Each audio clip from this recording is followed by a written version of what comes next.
प्राथमिक शाला डावर से। हमारी ये कोविड-19 के कारण, कोरोना के कारण हमारी सबकी शालाएं बंद हो गई। इसके कारण हम सबकी पढ़ाई रुक गई। अब पढ़ाई रुकने के कारण क्या है कि अब ये डिजिलैब से पढ़ाई शुरू हो गई है। डिजिलैब से मतलब मोबाइल से। तो मोबाइल किसी के घर है, किसी के घर नहीं है। इसके कारण क्या है, कुछ समस्याएं बन रही हैं। तो हमारे अधिकारियों ने निर्णय लिया है कि हमारा घर ही हमारी पाठशाला बन जाए। हमारा घर हमारी पाठशाला कैसे बनेगी? शिक्षक प्रत्येक बच्चे के घर तो जा नहीं सकता, न पढ़ा सकता, इसलिए शिक्षा का कार्य उन लोगों को करना है जो शिक्षित हैं।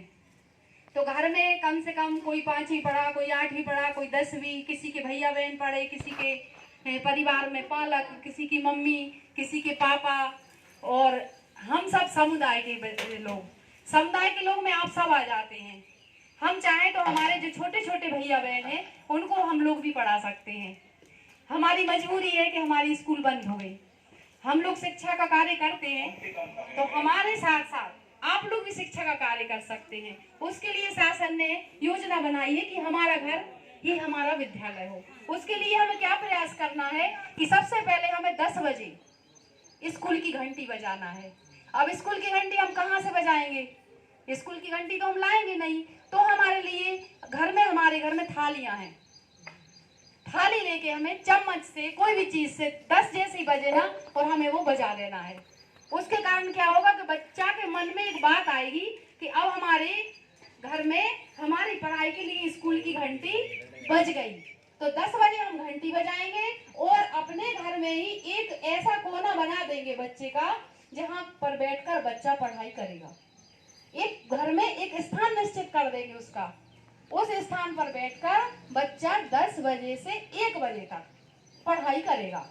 यदि हमारे पास व्हाट्सएप सुविधा नहीं है तो उस समय वो किताबों से अध्ययन करेगा, या उसके लिए हमारे जो बड़े भैया बहन है या माता पिता हैं वो बताएंगे कैसे जोड़, कैसे घटाना, कैसे हिंदी में पढ़ना है, पर्यावरण में क्या पढ़ना है। इतना तो हम जानते हैं, यदि हम पाठ पढ़ेंगे तो हम ये सब कर लेंगे।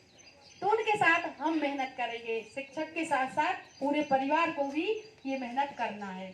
और 10 बजे से 1 बजे तक वो विषय की पढ़ाई करेगा और 4 बजे से 5 बजे तक वो खेल खेलेगा।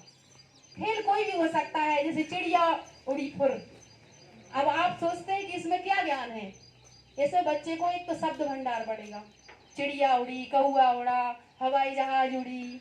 अब उससे कहा भैंस उड़ी, तो भैंस नहीं उड़ती। तो उसको पता चल जाएगा कि कौन सी उड़ने वाली चीजें हैं, कौन सी चलने वाली चीजें हैं। ठीक है ना? तो इस प्रकार से हम बच्चों को वो खेल खिलवाएंगे जो कि एक जमाने में हम खेलते थे। इस प्रकार से उनकी बुद्धि का विकास होगा। और शाम के समय 6 बजे, 7 बजे या उससे कुछ अधिक समय भी हो सकता, उस समय हम बच्चों को घर के बड़े बुजुर्ग लोग कहानी सुनाएंगे। अब ये कहानी की प्रथा हमने छोड़ दी है। इससे क्या हुआ कि बच्चों का शब्द भंडारण कम हो गया है। अब बच्चों में वो बात नहीं रही। उनसे पूछा जाए किसी भी मतलब अपने पुराने साहित्य के बारे में, तो वो उनमें वो बात की कमी आ गई, वो नहीं बता पाते। तो हमारे जो धार्मिक ग्रंथ है, ऐतिहासिक कहानियां हैं, प्रेरक प्रसंग है, इन सबको आप लोग सुनाएं बच्चों के लिए। पुराने लोग बहुत अच्छे से सुना सकते हैं पुरानी कहानियां।